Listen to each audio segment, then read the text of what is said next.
매일 성경 묵상 나눔입니다. 2월 17일 금요일입니다. 오늘 묵상하는 본문은 마태복음 12장 1절에서 8절입니다. 본문을 읽습니다. 그때 예수께서 안식일에 밀밭 사이로 가실새 제자들이 시장하여 이 사람이 바리새인들이 보고 예수께 말하되 보십시오 당신의 제자들이 안식일에 하지 못할 일을 하나이다. 예수께서 이르시되 다윗이 자기와 함께 한 자들이 시장할 때에 한 일을 읽지 못하였느냐. 그가 하나님의 전에 들어가서 제사장 외에는 자기나 그 함께하는 자들이 먹어서는 안 되는 진설병을 먹지 아니하였느냐. 또 안식일에 제사장들이 성전 안에서 안식을 범하여도 죄가 없음을 너희가 율법에서 읽지 못하였느냐. 내가 너희에게 이르노니 성전보다 더 큰 이가 여기 있느니라. 나는 자비를 원하고 제사를 원하지 아니하노라 하신 뜻을 너희가 알았더라면 무지한 자를 정죄하지 아니하였으리라. 인자는 안식일의 주인이니라 하시니라. 오늘의 본문은 세 개의 단락으로 나눠져 있습니다. 이제 안식일입니다. 안식일에 예수님께서 밀밭으로 걸어가시는 거죠. 제자들과 함께 가십니다. 근데 그때의 제자들이 시장해서 이삭을 잘라서 먹었다라고 하는 부분입니다. 안식일에 일을 했다라는 비난을 받게 되는 거죠. 바리새인들이 그것을 지켜보고 예수님에게 불평하기를 당신의 제자들이 안식일에 하지 못할 일, 해서는 안 되는 일을 한다. 그 안식일을 지키지 않는다. 이제 이렇게 비난합니다. 단락을 요약해 보겠습니다. 저는 이 단락을 예수의 제자들이 안식일에 밀밭 사이로 갈 때 이삭을 잘라 먹는 것을 보고 바리새인들이 예수께 제자들이 안식일에 규례를 어겼다고 비난한다. 이렇게 정리해 봤습니다. 예수님께서 그 바리새인들의 비난에 이야기하시죠. 첫 번째 예가 다윗입니다. 진설병이라고 하는 것은 이제 성소에 이스라엘의 이스라엘을 상징하는 12개의 떡을 6개씩 둘로 나누어서 성소에 진열해 놓는 것이었습니다. 그리고 이제 일주일에 한 번씩 그것을 바꾸는데 그렇게 바꿔온 그 상에서 내려온 이제 그 진설병이라고 하는 떡은 제사장들만 먹게 되어 있었는데 다윗과 그와 함께한 사람들이 시장할 때 그 진설병을 이제 제사장들만 먹는 진설병인데 그것을 먹었다라고 하는 부분이고요. 두 번째는 이제 율법의 안식일에 일하면 안 되지만 제사장들은 성전 안에서 일을 함으로 이제 그 하나님께 예배하고 또 그 일들을 섬기게 하는 것에 대한 이야기를 하고 계십니다. 그러면서 이제 예외적인 조항에 대한 이야기를 하고 있는 것 같은데 다윗의 경우 또 제사장들의 경우를 들어서 율법의 규례라고 하는 부분이 어느 선에서 또 그 율법의 규례라든지 안식일을 지키는 그 규례의 의미가 무엇인지 핵심에 대한 이야기를 하고 있는 거죠. 그러시면서 이제 이야기를 하는 거죠. 내가 너희에게 이르노니 성전보다 더 큰 이가 여기에 있다. 라고 하는 부분인데요. 제자들의 이제 안식일에 그 밀싹을 이제 뜯어서 손으로 비벼서 먹는 것에 대해서 그들이 배고팠기 때문이다. 이렇게 이야기하시고 또 그런 예외적인 조항에 대해서 이야기하시면서도 훨씬 더 예수님 자신으로 이제 제자들을 커버해 버리시죠. 이런 부분은 왜 금식하지 않느냐? 당신의 제자들은 이런 질문을 받았을 때도 마찬가지이죠.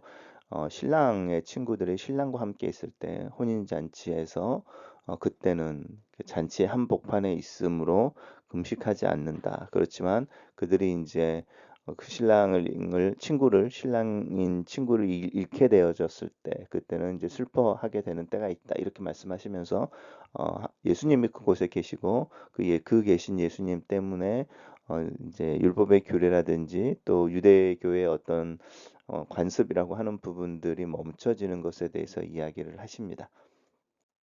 단락을 요약해 보겠습니다. 예수께서 다윗과 그 동행이 진설병을 먹은 것과 하나님의 전에서 제사장들이 일을 하는 것을 언급하시며 제자들이 성전보다 더 크신 이와 함께 있는 것을 강조하신다. 이렇게 정리해 봤습니다. 그러면서 이제 말씀하시죠. 나는 자비를 원하고 제사를 원하지 않는다라는 이제 구약의 말씀을 너희가 알았더라면 무죄한 자라고 제자들을 이제 의미하는 것일 수도 있고요. 또 이 무죄한 자라고 하는 부분은 이제 예수님일 수도 있죠. 왜냐하면 제자들의 잘못이나 흠은 스승의 잘못이고 흠인 것이니까, 그래서 무지한 자를 정지하지 않았을 것이다라고 말하는 이 무지한 자가 누구인지, 예수님을 의미하는 것인지 또 제자들을 의미하는 것인지 모두를 의미하는 것인지. 근데 그 다음에 나오는 말이 인자는 안식일의 주인이다라고 말씀하시면서 인자는 예수님을 의미하는 거니까요. 예수님이 안식일의 주인이시다 이렇게 선언하십니다.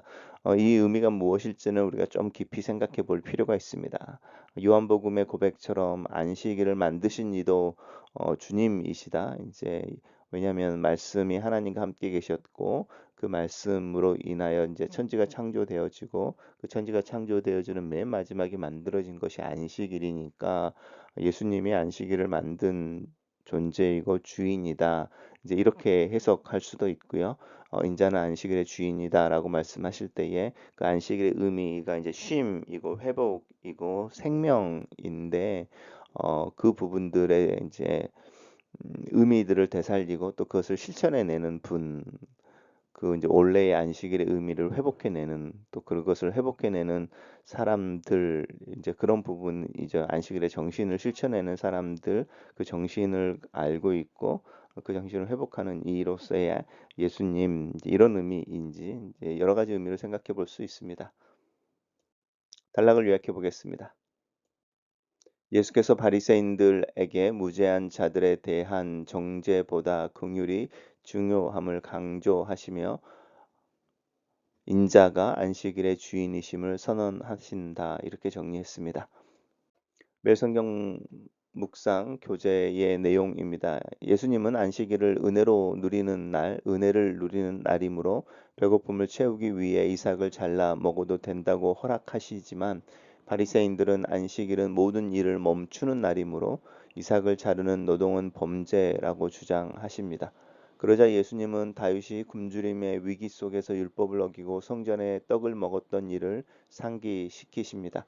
배고픔 때문에 율법을 어기고 성전 기물을 훼손한 일인데도 바리새인들은 감히 다윗의 행동을 죄라고 지적하지 못합니다.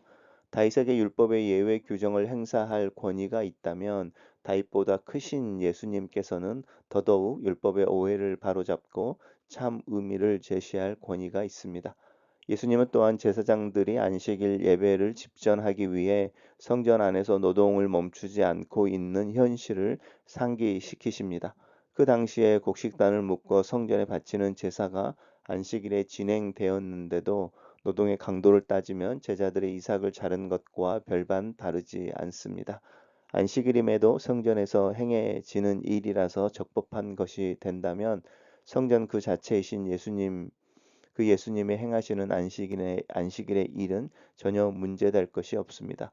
도리어 다윗보다 높고 성전보다 크신 예수님 안에서 제자들은 안식일을 잘 누리고 있는 것입니다. 안식일의 핵심은 그 날을 지키는 것이 아니라 예수를 누리는 것입니다. 나를 부인하고 예수님을 참 주권자로 모시는 것이 참된 쉼을 누리는 시작입니다. 안식일은 사람에게 짐을 지우는 날이 아니라 자비를 베풀게 하기 위해 만든 날입니다. 하지만 바리새인들은 안식일에 자비는 거두고 무거운 짐만 지웠습니다. 자비를 성취하러 오신 예수님 안에 있는 제자들은 그 안식일을 가장 잘 누리고 있었듯이 예수 그리스도의 구속하시는 은총으로 참된 해방과 샬롬을 얻은 우리는 진정한 쉼과 자비를 누리는 자들임을 기억해야 합니다. 우리를 통해 이 각박하고 살벌한 세상이 주님의 쉼과 자비를 누릴 수 있기를 소원해 봅니다. 안식일의 참된 의도 또 참된 뜻을 성취하러 오신 예수 그리스도가 안식일의 주인이십니다. 우리의 주일은 수고롭게 지키는 날이 아니라 공동체가 함께 쉼을 나누고 고단한 광야 길에서 영원한 안식을 소망하도록 서로를 격려하는 날이 되고 있습니까? 글로 쓰는 기도입니다. 살아계신 하나님, 내 시선이 내 기대와 생각과 다른 행동을 하는 이들을 어떻게 바라보는지를 생각해 봅니다. 하나님의 마음으로 내 앞에 있는 이들을 보기를 원합니다. 긍휼과 자비의 마음을 주시고 불쌍히 여기시는 하나님의 마음으로 오늘 내 앞에 서 있는 이들을 대하게 하시옵소서. 성전보다 더 크신 일을 알고 배우게 하시고 예수 그리스도를 닮아가며 그 안에서 긍휼과 자비를 누리는 하루가 되도록 도와주시옵소서. 예수님 이름으로 기도합니다. 아멘.